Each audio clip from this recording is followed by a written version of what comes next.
Hello et bonjour tout le monde dans cette vidéo où l'on va discuter du test d'intrusion dans les environnements Active Directory. Ça ne sera pas la seule vidéo, il y aura une suite de vidéos. Donc, dans cette première vidéo, nous allons discuter des attaques LLMNR NetBurst Poisoning. Donc ce sera assez intéressant. Et d'ailleurs, je vais fournir une suite de vidéos sur les attaques ou le test d'intrusion au niveau des environnements AD. Donc du coup, cette vidéo ou cette suite de vidéos va venir suite au petit couac qu'on a eu au niveau du webinaire du vendredi. Donc, pour les plus curieux, le problème venait principalement de VMware. Donc il y a eu un petit problème avec la carte réseau de ce dernier. Et j'ai dû désinstaller et réinstaller VMware pour que ça remarche correctement.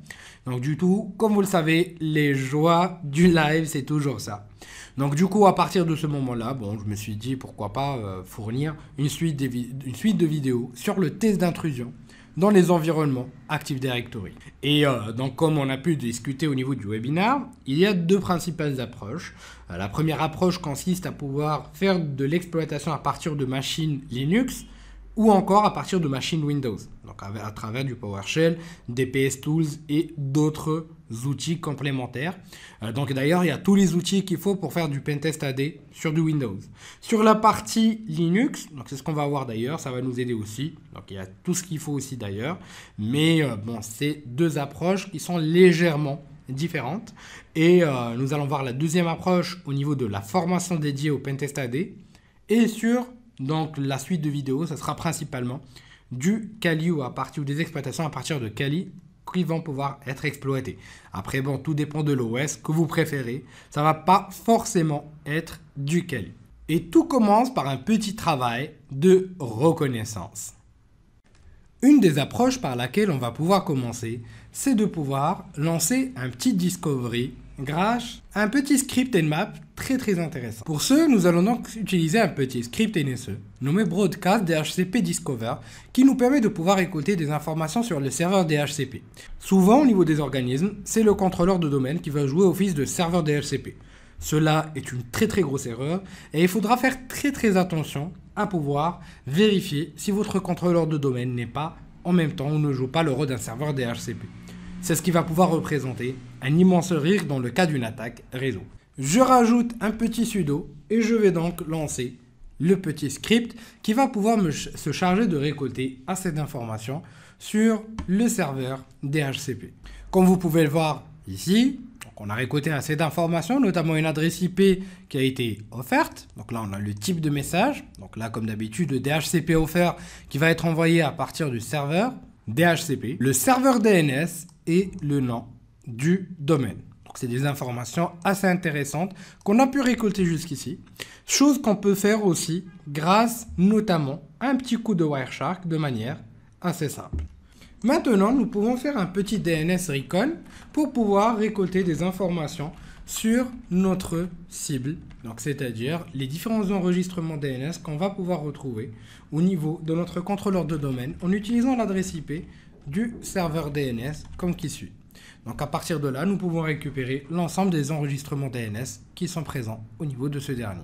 Maintenant qu'on a récolté toutes ces informations, nous allons commencer par récolter des informations à partir du service LDAP. Ces informations sont nécessaires pour d'autres périphériques ou pour tout périphérique qui souhaite joindre le domaine. C'est aussi très important pour notre phase de reconnaissance. Nous retrouvons donc des informations extrêmement utiles, les différents server names, mais aussi les différents niveaux de fonctionnalité des forêts qui nous permettent de pouvoir avoir une idée sur le niveau des systèmes d'exploitation ou le niveau fonctionnel des systèmes d'exploitation que le domaine peut supporter. Tout dépend de la valeur que vous avez ici, donc le domaine functionality. Dans ce cas-là, c'est au niveau de la forêt, ce sera du Windows Server 2016.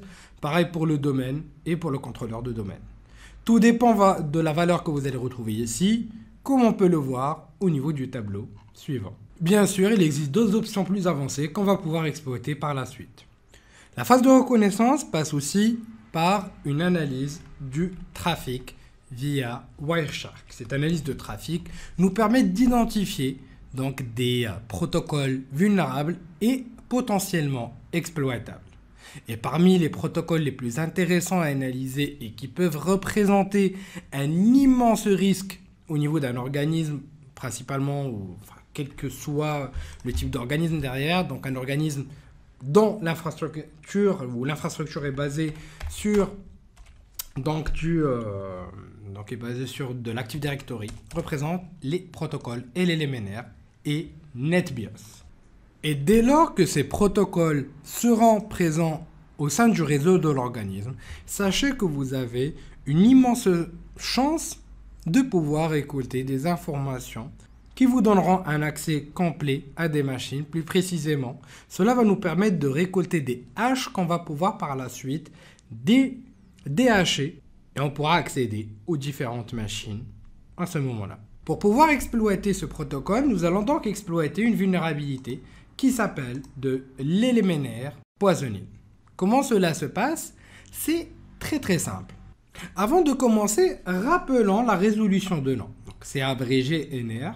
C'est une série de procédures menées par une machine pour récupérer l'adresse IP d'un hôte par son nom d'hôte. Donc sur des machines Windows, la procédure sera à peu près la suivante. Premièrement, l'adresse IP du partage de fichiers du nom d'hôte est requise. La deuxième étape, le fichier hôte local sera vérifié pour les enregistrements, pour retrouver les enregistrements appropriés. Si aucun enregistrement n'a été trouvé, la machine passera au cache DNS local qui archive les noms récemment résolus. Si aucun enregistrement DNS local est trouvé, une requête sera envoyée au serveur DNS configuré. Si tout cela échoue, la machine enverra une requête multicast demandant aux autres machines du réseau l'adresse IP du partage de fichiers. Comme on peut le voir, le dernier recours lors de la résolution de l'adresse IP d'un nom d'hôte utilise la multidiffusion NR. Ceci est géré par trois protocoles principaux, du NetBIOS, de l'LMNR, mais aussi du MDNS, Multicast DNS.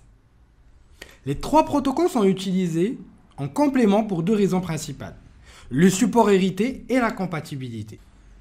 Pourquoi c'est un problème? En fait, NetBIOS, LMNR et MDNS diffusent une requête à tout l'intranet, mais aucune mesure n'est prise pour vérifier l'intégrité des réponses.